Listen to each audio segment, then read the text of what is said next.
I'm Peter Trippi. I'm editor-in-chief of Fine Art Connoisseur Magazine.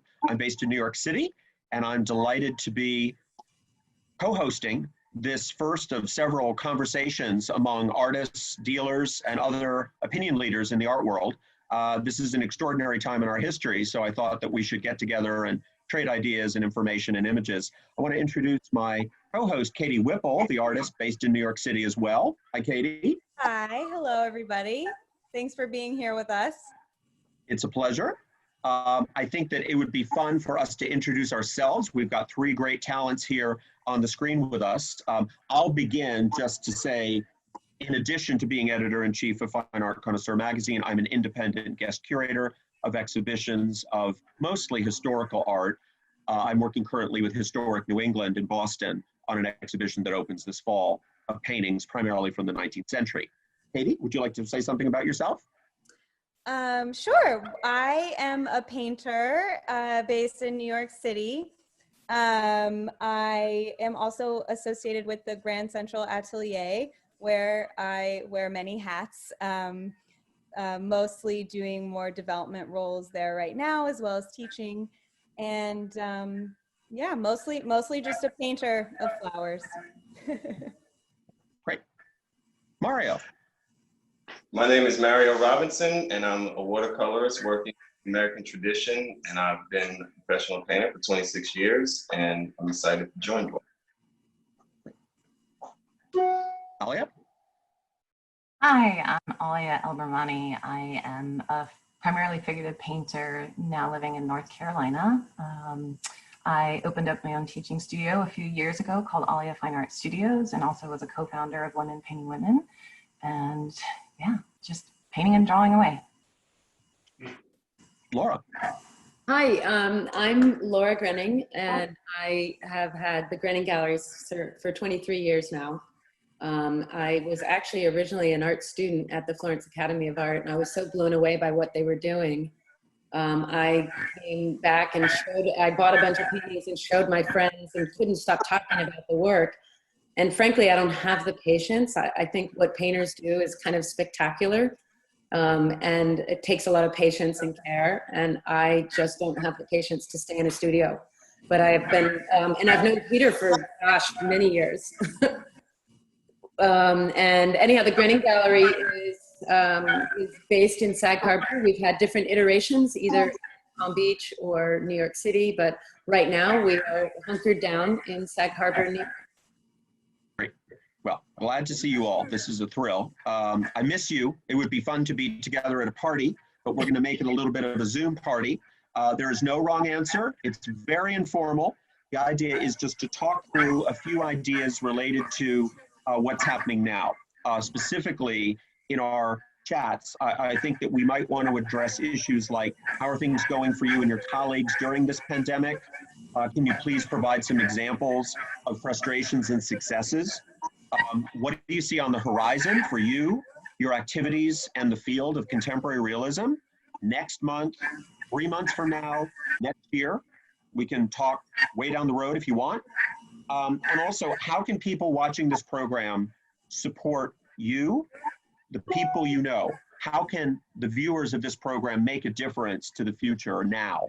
What exactly is on offer in terms of purchasing works of art or checking out webinars, doing workshops online? Any of that is fair game. So we'll talk it all through in the next hour.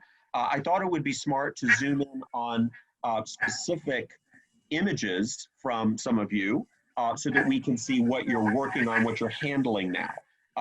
We'll begin with Alia.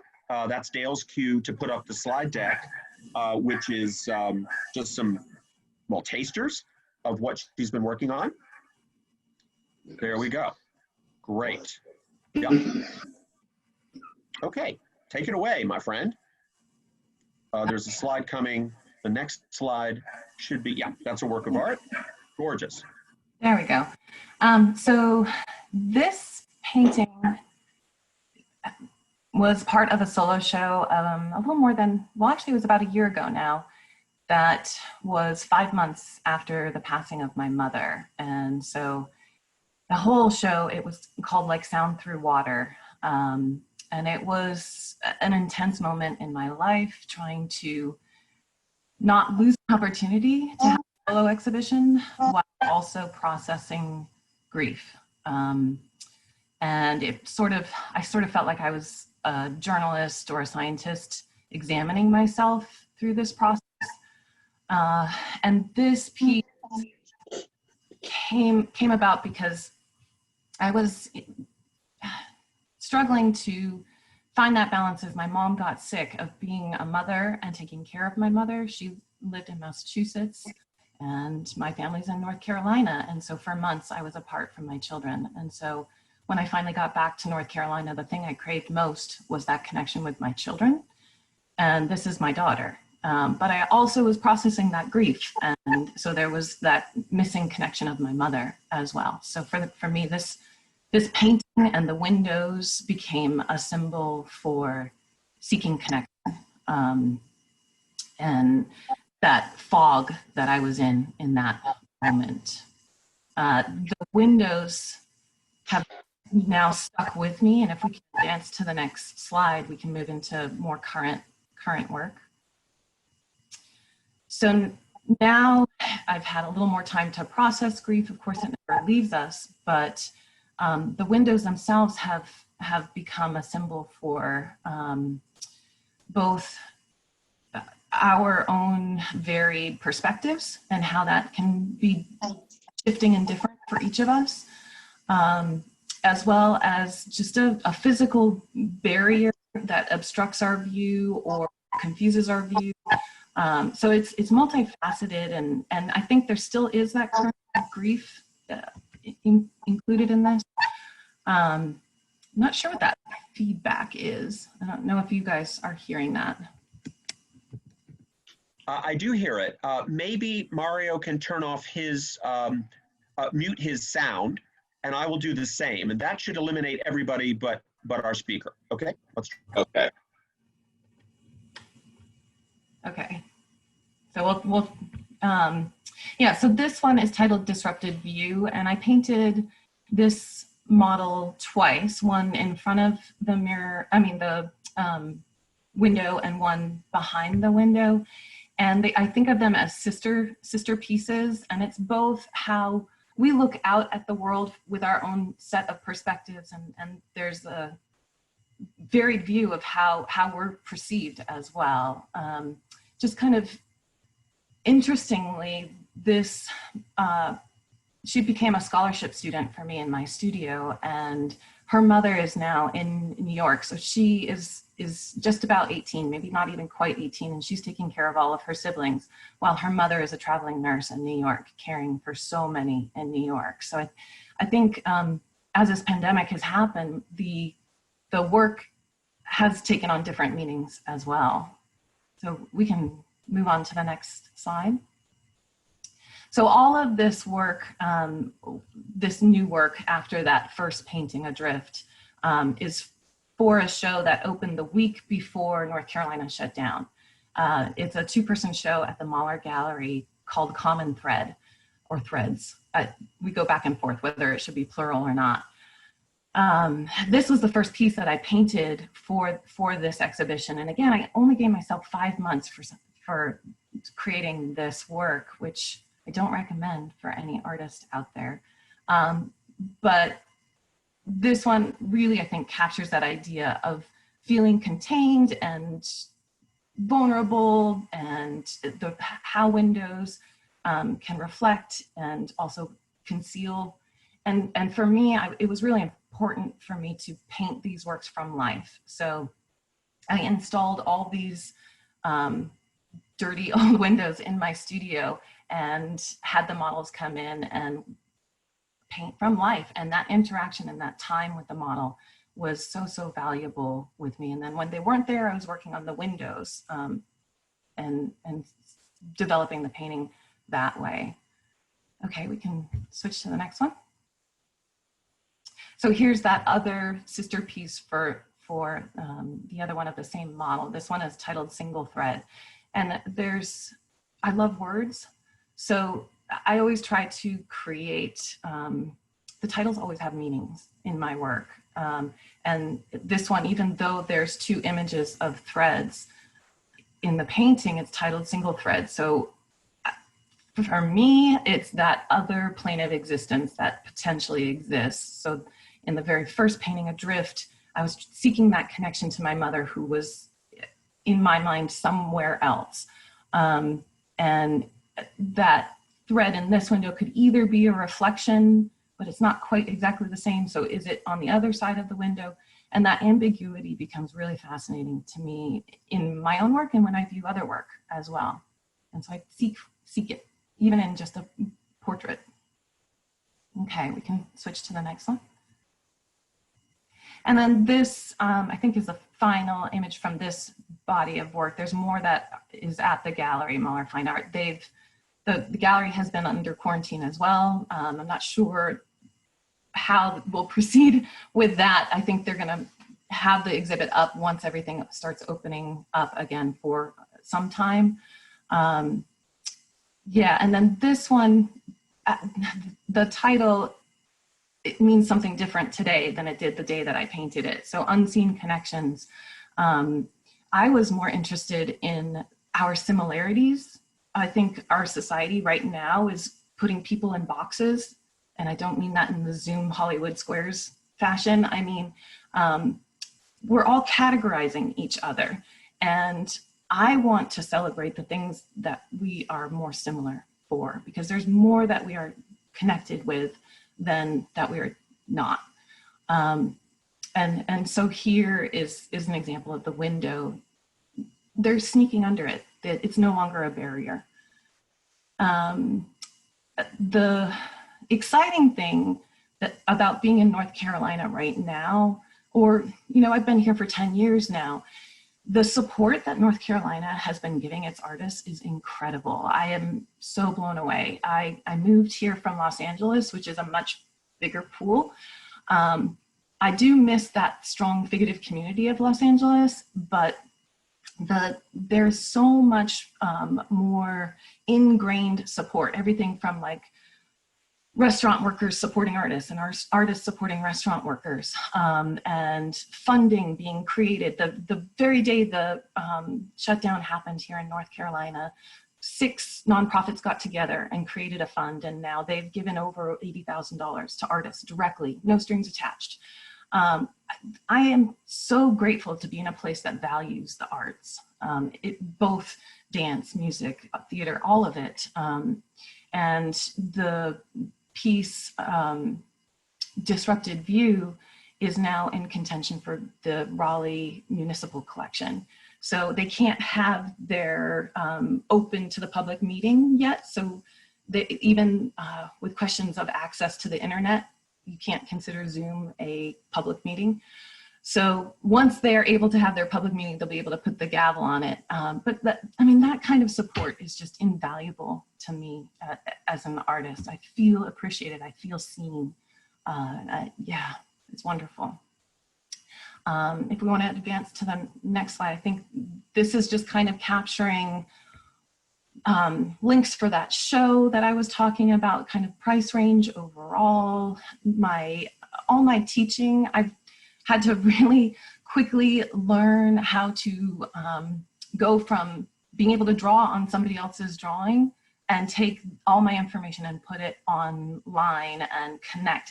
I still want it to feel like a embracing community and classroom. So I'm teaching now on Zoom, and there's so many wonderful things about that platform that I can stress that I can't take the time to in a classroom. So there's push and pull for each situation. So you're welcome to go online and to my website and find those online classes that I'm offering. They're all being recorded and will be kind of bundled up and packaged later for consumption at your pace. And then if we ever come out of lockdown, there's future workshops, including one with Mario later this year. Hopefully we'll be able to do it. And yeah, and then subscribe to my newsletter, because any future if I do an auction, I'm really thinking about doing an auction to give to that North Carolina Artist Relief Fund. So how can I support my own community back? That newsletter will be the way that you can find all of my information for websites and Instagram, upcoming events. So thanks for having me. This is such a Thank you. That's very helpful to get an overview of what's going on with you. And I think I was taking notes madly, and we'll come back to some questions and comments for you shortly. Let's move the slide forward, please, to Laura's set, maybe even to the next one. And Laura, please tell us what we're seeing. Oh, hey, this is, so I'm here in Sag Harbor. We're kind of at the epicenter. The Suffolk County, New York has seen a big drop off, but Suffolk County is still growing as far as the number of positive tests. And I went to the doctor this morning just for regular checkup, and they told me 8 out of 25 people are testing positive when they're coming in. I know, that's a big number, I thought. So anyhow, we are, I actually had a meeting by appointment this morning. We've had, I would say, 2 to 3 meetings by appointment in the last couple of weeks. For a month and a half, nobody was doing anything. And Sag Harbor is a beach town, and we are a week away from Memorial Day weekend. And this part of New York State is still very much locked down. We're not supposed to be open, but I've noticed that people are opening by appointment up and down Main Street. So, but I actually have to report that I've had a better March and April this year than last year. And I think, you know, I've also been talking with a lot of my painters. I don't know, there are 3 artists in this Zoom, so you guys can answer this personally, but what I'm hearing from the artists is they are very relieved that there is absolutely no distraction. What they're doing is basically hunkering down in their home or in their studio or both, and they're making lots and lots of paintings. What I'm seeing, the work that I'm seeing coming back out is more in depth and a little more personal. So a lot of my artists see this as a time of peace and where they're able to work harder. I'm actually personally having an interesting experience. I don't have any of that FOMO. You know, I'm normally moving around a lot. And Peter, I see you nodding your head. You know, I am addressing a lot of the ideas that I've had, creative ideas for my business. I'm actually sitting here and doing it. We're having very good results. We're also at the end of a 2-year effort to be much more online. We have a First Dibs and an artsy galleries, whatever, presence, yeah. And we have a very big website, which I spent quite a bit of money 4 or 5 years ago making sure that all of our inventory could be accessed on the website. So we actually use that as an inventory management tool. And so that has been very helpful. What I'm finding is a lot of from the client side, so that's what's happening with the artists. Some of the artists though who have young children are a little unable to work. But for the clients, I got a call about 2 weeks into this from a client up in Southampton who was like, I am going out of my mind. My husband's in finance. He's on the phone in the office all day long. I really want to see this one painting. And I got on the phone with her. We went through the website. She picked 5 or 6 paintings she liked. And I put my N95 mask on and my gloves, and I went over there. And I think we were still in March or early April. She lived with them for a week or 2, and she ended up buying one. And the same thing happened 2 weeks later. A client wanted to look at one little painting. We found 5 or 6 things. They walked me around their house with the FaceTime. We brought 6 paintings. This is almost in New York, and it's way like calmer and quieter. It's almost like funereal when you get closer to New York City. Well, you know, Peter, you're in the city, right? It's very sad. And anyhow, I brought those paintings in and we hung them in the house, and they bought 5 out of the 6 paintings because my clients are home and they're not spending money traveling, and they're looking at the blank wall. They're just like I am in my business. They're finally addressing things. So it's been pretty good. And the other thing is, I don't know if you guys remember, well, most of you won't, but maybe Mario and Peter were a little older. There was a time, or there are galleries that just don't open to the public. You actually need an appointment, or you need to, when you ask the question, what do you see going forward? I think that will be the way we will have to operate, at least here in New York, going forward for the next year. And I am not going to have a problem with that. I can get so much more work done by not engaging with everybody who happens to bumble in here. Now, having said that, that's how I meet 50% of my new clients, but they're still going to see me through the window. I don't know if you can see, but that's where I'm sitting. That's Main Street, Sag Harbor. So I can still see people. So that's kind of what I think is happening from the artist perspective, from the client's perspective, my business. I am going to probably talk to First Dibs and try to renegotiate, because the higher value paintings are selling, and I don't think they should be getting 18%. That's a big number, and everyone on First Dibs wants 25% off to start. But those things are all negotiable. Now, what we're looking at on the screen is, this is Ben Fenske's painting, Clouds Building. This is the major painting from last summer. This is done with the prismatic palette, which I discussed on Instagram. Oh, that's the other thing. We've been doing little videos on Instagram to go more in depth about the art that's in the gallery. And that seems to be definitely resonating with our clients. So you can find it at Grenning Gallery Instagram page, or even we have a YouTube channel. But this is Ben Fenske. Ben is one of my top painters. He's having an opening on August 29th. We have our schedule, and it is all systems go. We had an opening last Saturday night for Carl Bretsky. You can kind of see, well, you can see the 2 paintings behind me. We sold 8 of his paintings before the opening night, because we were marketing as if we were having an opening. We rehung the show. We walked around, and we hand delivered and mailed out these little cocktail invitations with these little, I'll show you, let me see, oh, right here. Little Kettle One things. We wrapped them up with Grenning Gallery, sticker, and it looked like a Grenning Gallery painting because we put 2 in the package. And I had about 15, 20 clients come from all across the world, actually. And somebody bought something right after, somebody's interested in one, and somebody bought something right before. So, so we are having a show for Ben Fenske on August 29th. He just sent me a few images because we had a client in this morning looking at his work.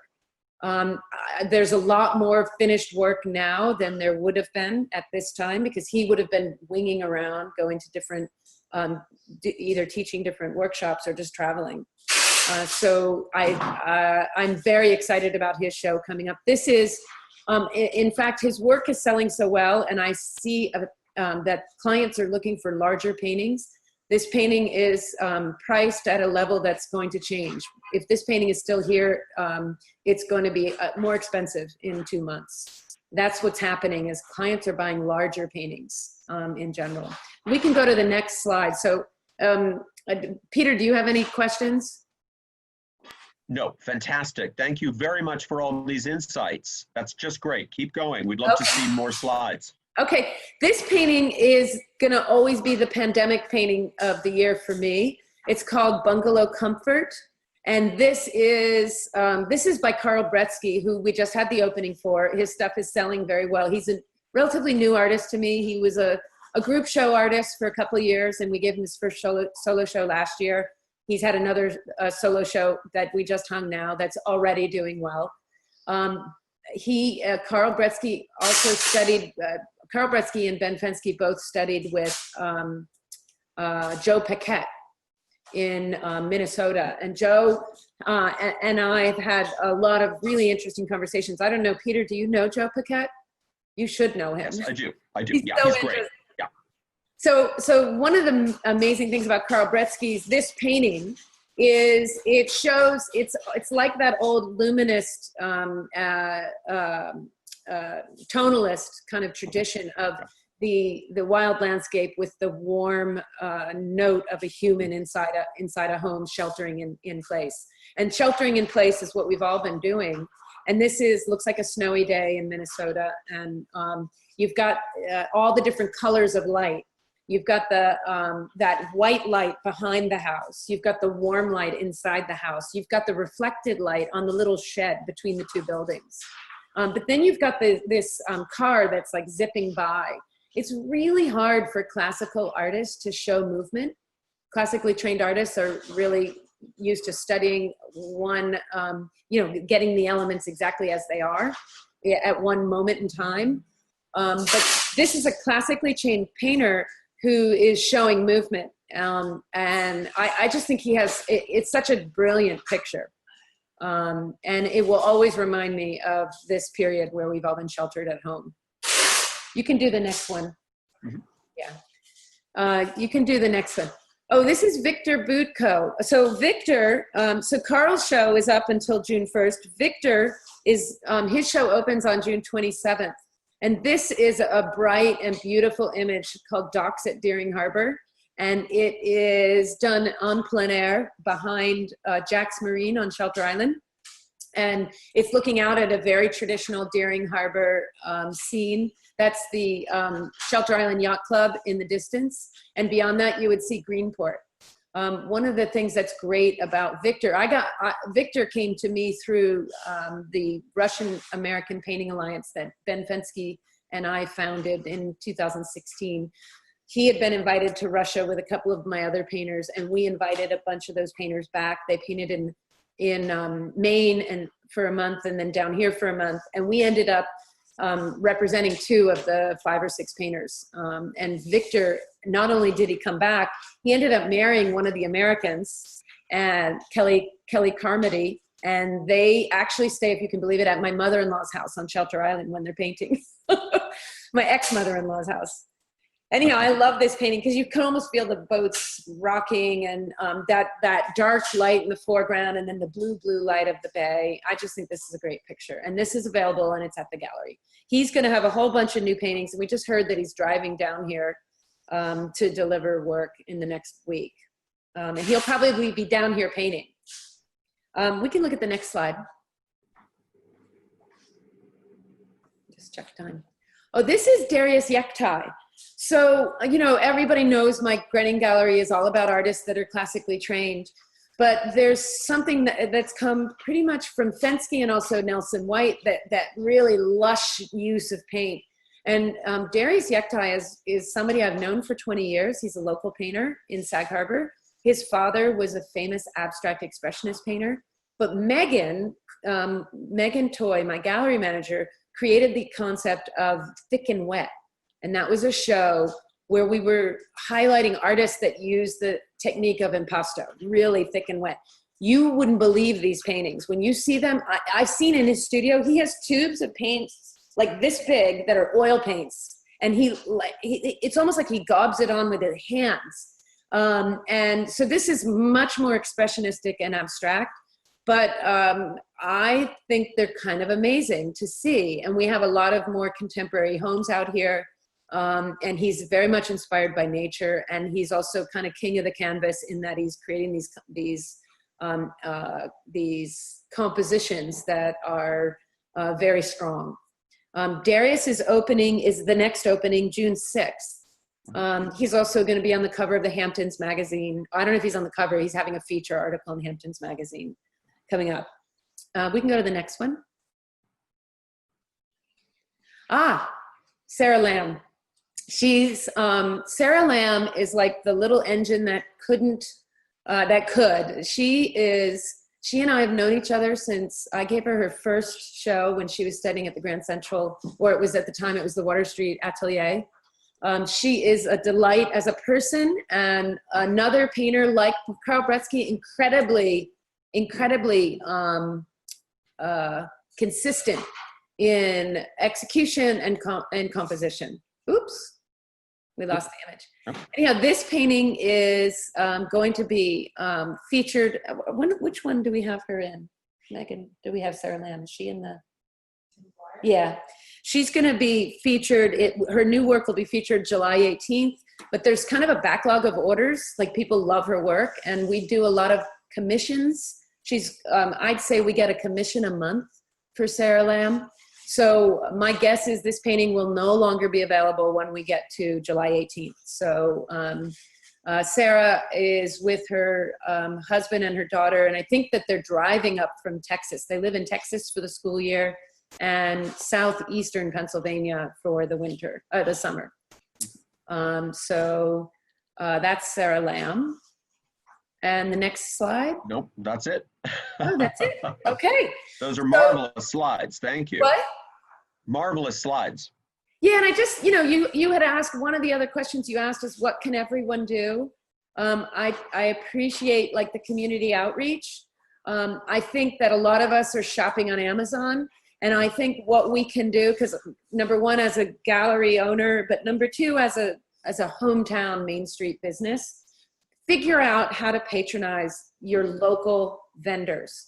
And in my case, you can shop online at the Grenning Gallery. Sure. And we sell things from $1,000 to, I don't know, $50,000, $45,000. But I would recommend being very precise with your dollars. It's like you're voting for that business or that artist. And I've done a fair amount of shopping online, but this is the year. I don't buy a lot of paintings from my artists, but this is the year I'm going to do that, And the other thing I would say, the other little thing I'm doing is I'm way over tipping. The velocity of money in our economy is much higher the lower down you go. I'm talking like a $20 tip for the maid when she comes. I'm talking 25% if I do takeout food. So that's what I'm doing. Great. Bravo. Thank you. And now we go to Mario. Oh, he just unmuted. Excellent. We want to hear from you. Tell us what's going on with you. Okay, so I recently moved to Alabama in December to slow down from the New Jersey, New York craziness. I didn't know that this was going to be upon us 2 months later, but it's been good. So I'm currently working on an exhibition at the University of Alabama, so that's why I didn't have a lot to show. I'm kind of holding a lot of the work back, and I've just taken this time, to Laura's point, to work on things that I've kind of wanted to work on while things were open and busy and crazy. So I'm working on 60 by 40 watercolors. This is the second one I've done. Wow. Just yesterday. And this is just a block. So I'm able to, my mind is settling down a little bit more, without all the, not only the things that you have to do, but the things that other people kind of, just things that creep in, social media. I've taken a bit of a break from that too, just to get my thoughts together.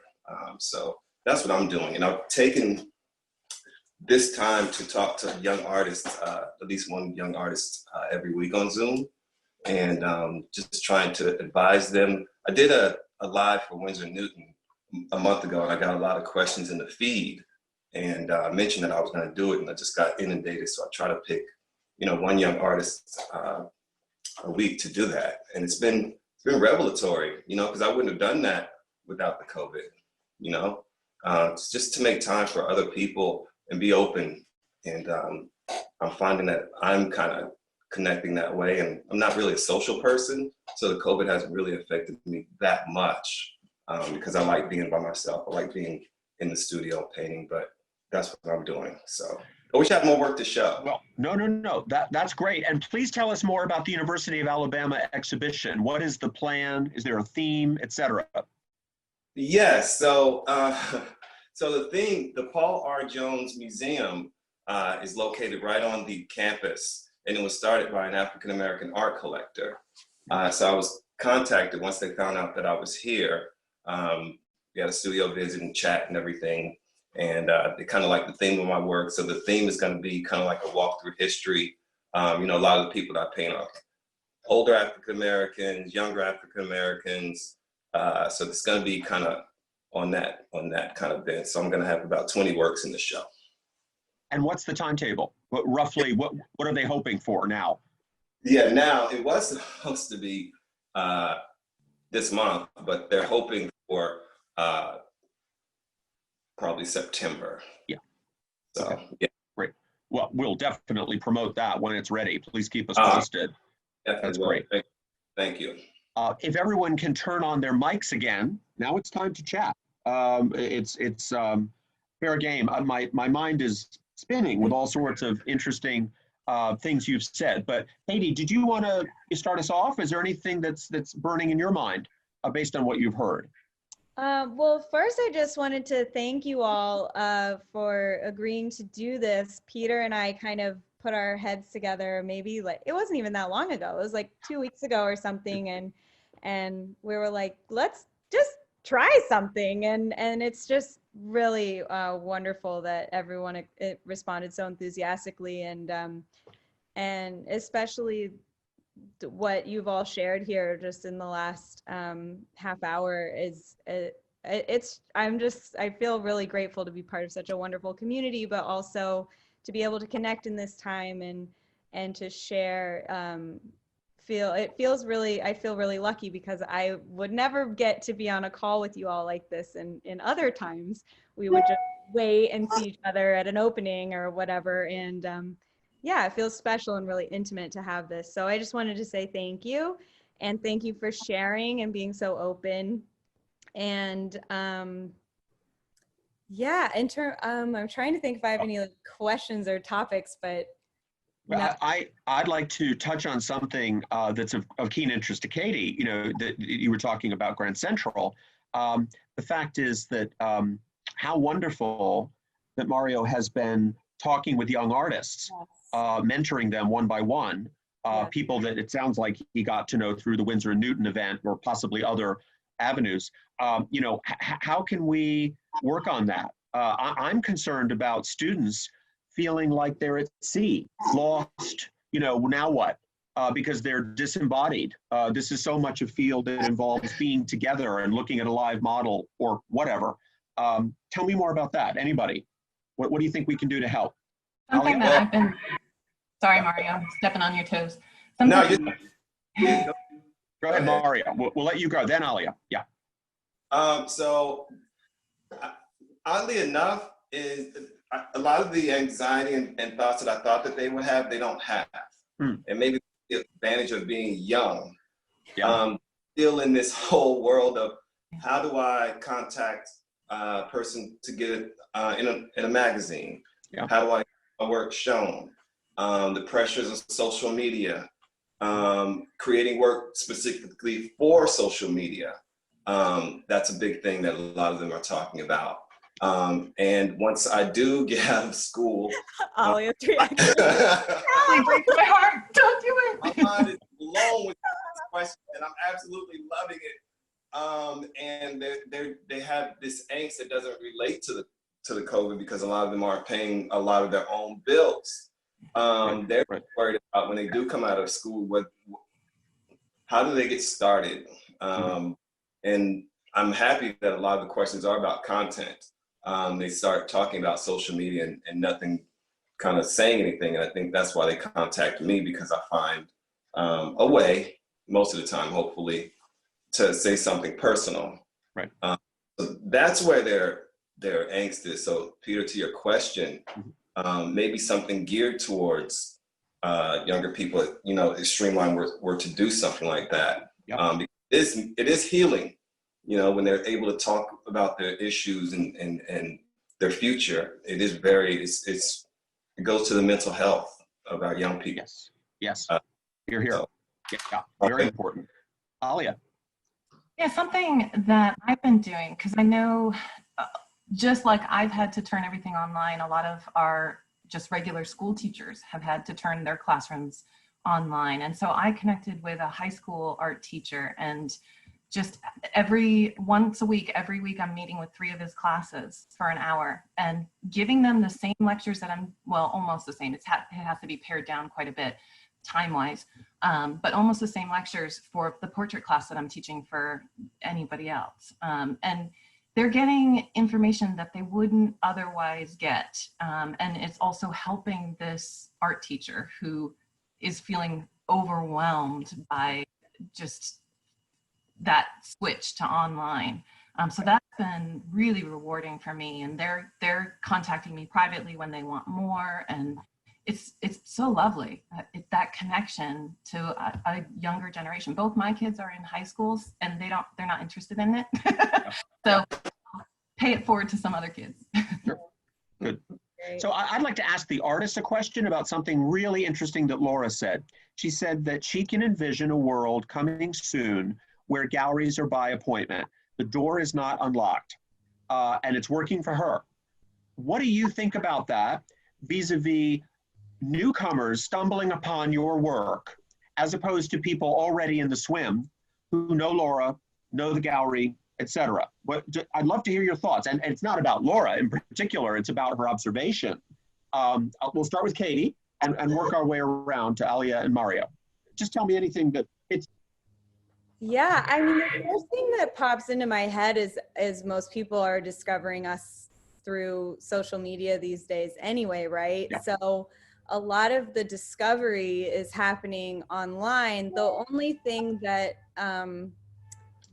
you know, the thing that is difficult right now in the climate, even without COVID, and now everything's online, but it's, you know, we just don't get to see each other's artwork in person very often. And it's such a different experience. And obviously we all paint and sculpt in whatever media we work in to, for everything to be seen and experienced at scale and in an intimate setting. So yeah, I think that's been the conversation for a long time, is how to get people in front of the works.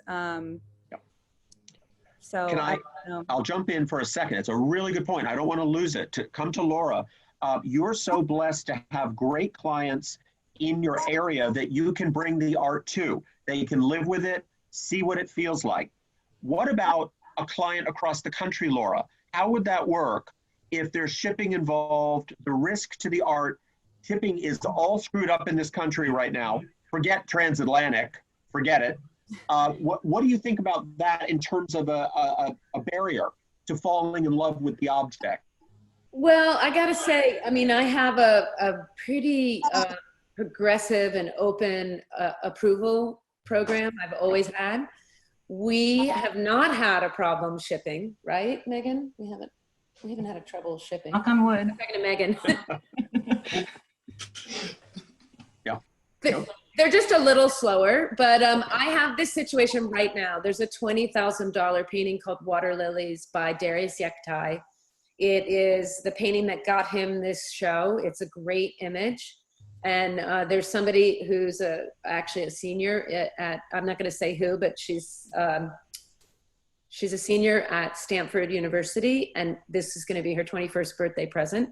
Mm-hmm. She's never bought art before, and there's another painting she's interested in. So I'm going to ship it out there on approval, and they're paying both ways. Okay. If it comes back, it's on them. And we have a local art shipper who I think probably isn't very busy right now. Yeah. So the cost to build a crate is going to be a little less.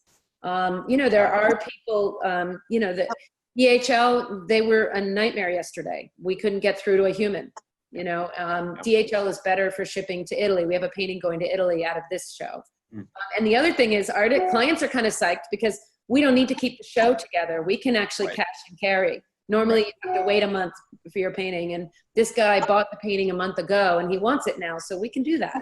Sure. So, you know, that we've been shipping paintings all around the world for years. Sure, of course. So, yeah. So it's not going to make that much of a difference then, because you have that way in.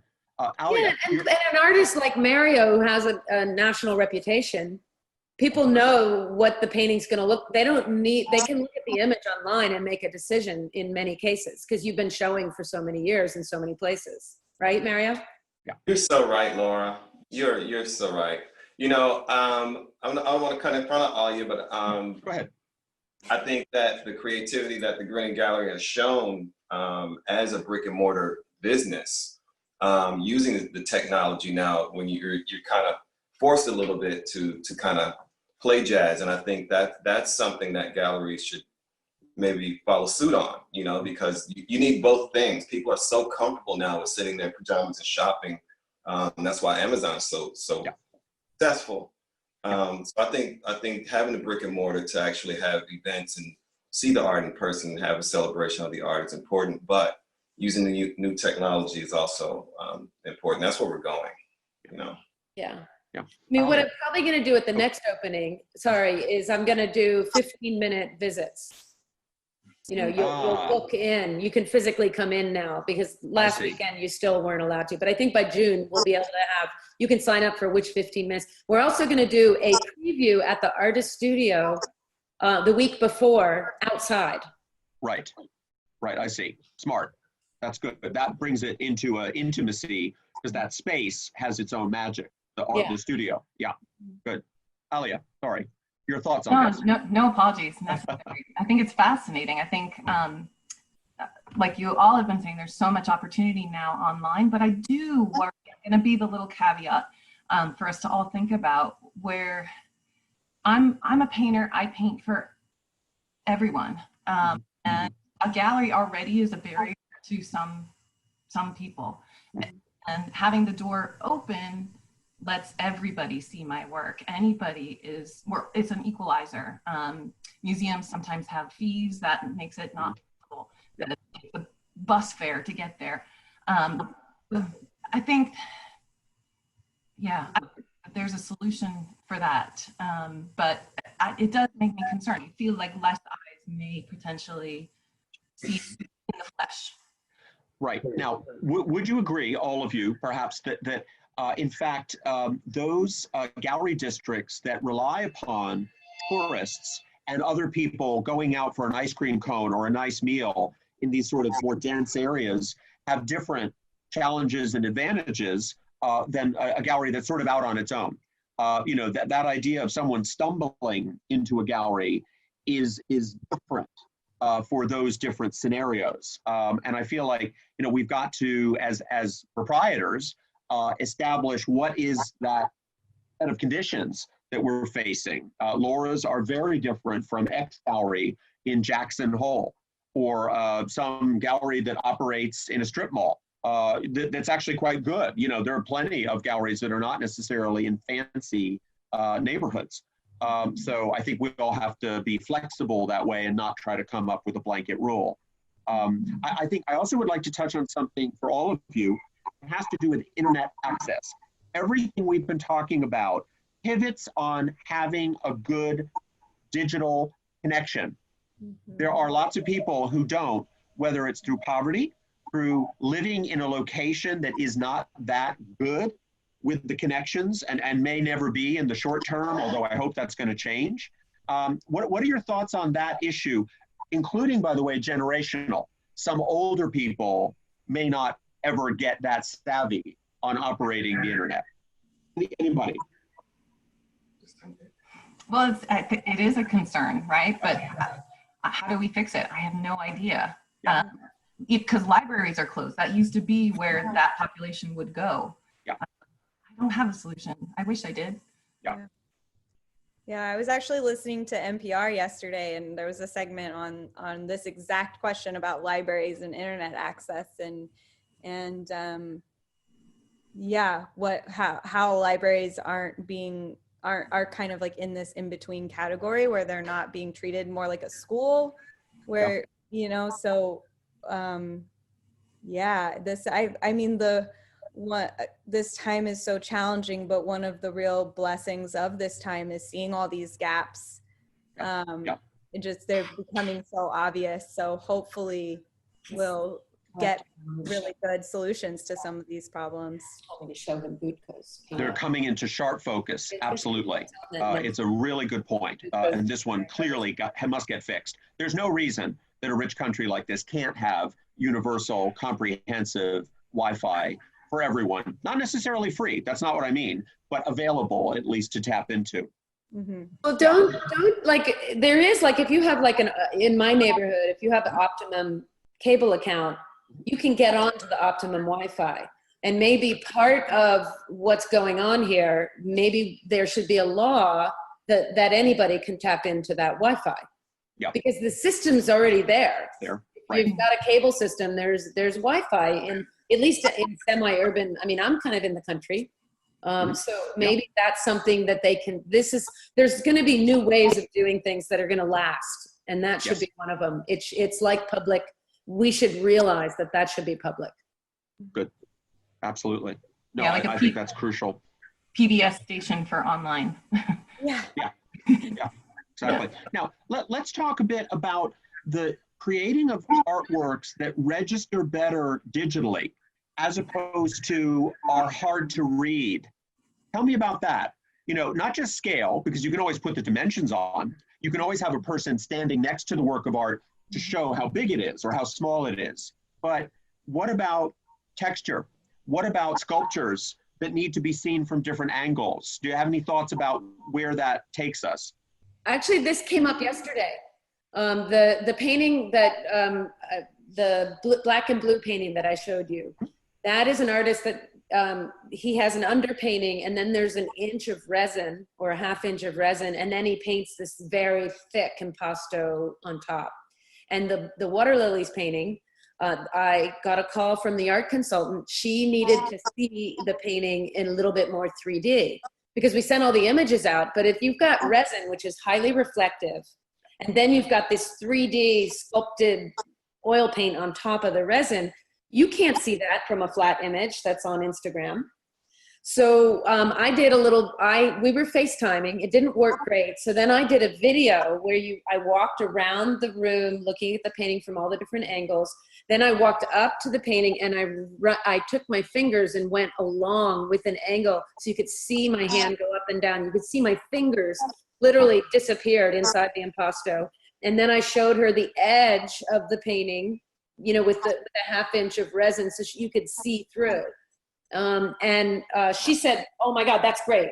Right. Because she wanted to show that to her client, because her client, you know, what they decided was it was cheaper for her to fly from California to New York to look at the painting than to ship it out there. Yeah. But Yeah. of course you might be risking your life Yeah. if you get on a plane for 6 hours. Right. Sure. Great. That's So a that's how we brilliant worked around solution. that. So would you advise then, and I'm just thinking out loud, that some artists who are facing this challenge, because the work is so special in various dimensions, to photograph from different angles with raking light, without raking light, etc., just as a matter of course? Obviously, they're going to document the work of art anyway for their archive.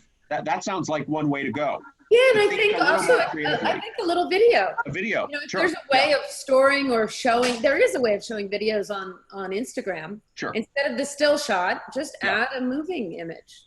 Do both. Yeah. And with your hand, so there's some idea of scale or a human next to it. Yeah. Anybody else on that point? I think this was going on before the COVID or anything. Like a lot of my shows, you know, the things sell before the show really opens, or they'll see it in the American Art Collector, and people will buy it that way. And then the shows end up being like reunions, meet and greets, a bunch of artists around, not even looking at the artwork. So I think that this just exaggerates what already was going on in my experience. Well, I mean, to Laura's point about you, Mario, I mean, you are a nationally known artist, so there is that advantage of people knowing that the work will be good. I think we're concerned too about the younger folks who don't have a brand and are needing to be seen before people fall in love. And obviously the stakes are lower in some regards because the pricing is lower, but it's also going to be a bit crowded. I want to lead to that very point. You all are busy working. You love the fact that there's no distraction. You may be a little more settled down now when it comes to not being anxious about illness in your life or your family. There's going to be a tsunami of great work in the pipeline 9 months from now, like a baby coming. Yeah. What are we going to do about that? It's going to be intense because you all need to move the merchandise at a certain point. You don't have room to store hundreds of finished works of art. What's on your mind? How would you like to see that addressed in our field? Katie? Well, I'm really lucky. I have a show in September, so I feel super grateful for that. It was supposed to be in July, but it was pushed back. Yeah, so as you can see my walls behind me, I'm hoarding, as you're saying. Everything's, but I've been hoarding for a year. So, I mean, I don't think it's too different than what most artists are really used to, because I mean, you have like little shows that you participate throughout a year usually, but then you kind of have a big show. So, you know, there's always like a saving up of groups of work or a body of work for then a big show. So I think it's maybe a really exciting time for artists to have this opportunity to make a body of connected work and to put it out there. But in terms of venues for everybody to do it, that's a different story. I mean, hopefully the galleries will survive. Hopefully we will be able to, in a year, show our COVID creations. Yeah, I mean, hopefully everything could. I know some galleries have already closed, and some people's solo shows that were planned are canceled. And I mean, I really can't imagine how stressful that would be and disappointing. You know, going through creating such a big body of work and then finding a place to park it next. Yeah, I mean, that's not easy because everyone has their commitments in place already. Alia or Mario, do you have any thoughts about the tsunami, or you're not worried about it? You're just going to keep going? You know, for me, and what I would advise any of my students is to never let the outside world shift your path too much. Like, yeah, we have to be aware, but make the work that you need and it will find a place. I just really believe that. And a little bit back to the like painting for Instagram question that Mario's students are sort of itching for. I think like it's dangerous to paint for just the internet, because then your person, whoever sees it finally in person, may be disappointed. And that's a real thing. I've gotten disappointed by some works that I thought were amazing online, and then, oh man. But then there's Norman Rockwell, right? Like, he painted for print and his paintings are amazing. So yeah, it could go either way. Well, actually, Peter, I would say, like, during the recession, I had a 90% drop in sales. All right, nothing was moving. And a couple of my artists agreed to let things go for 30 or 40% off. So we stayed alive through that period. But the truth is, the economy had no impact on the really good painters. They had to paint.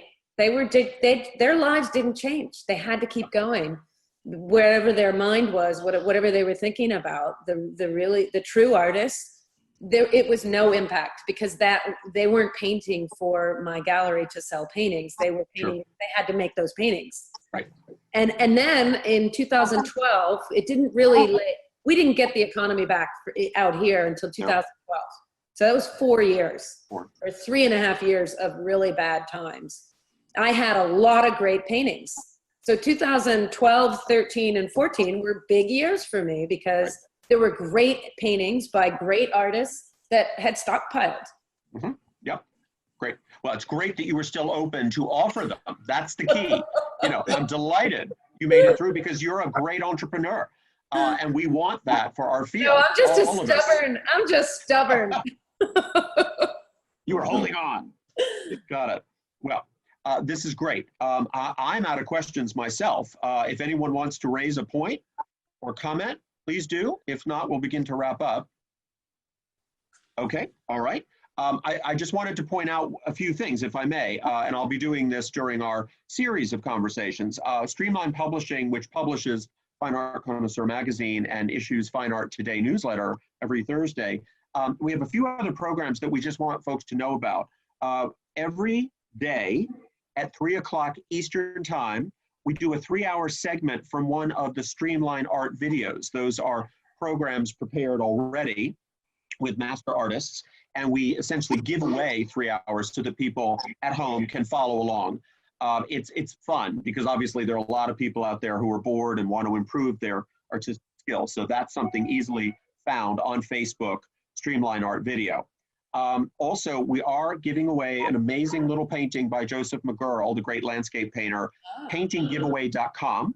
All you have to do is sign up. We just thought that, we want to highlight the fact that Joe is participating not only in previous editions of the Plein Air Convention and Expo, but also, believe it or not, in the Figurative Art Convention and Expo this autumn.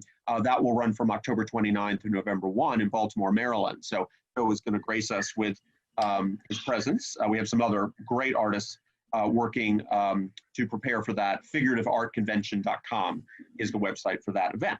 I also want to point out, every Friday we're doing a virtual gallery experience where you can kind of walk through the hang of a particular gallery, and that just comes right out. You can sign up for that. It comes into your inbox.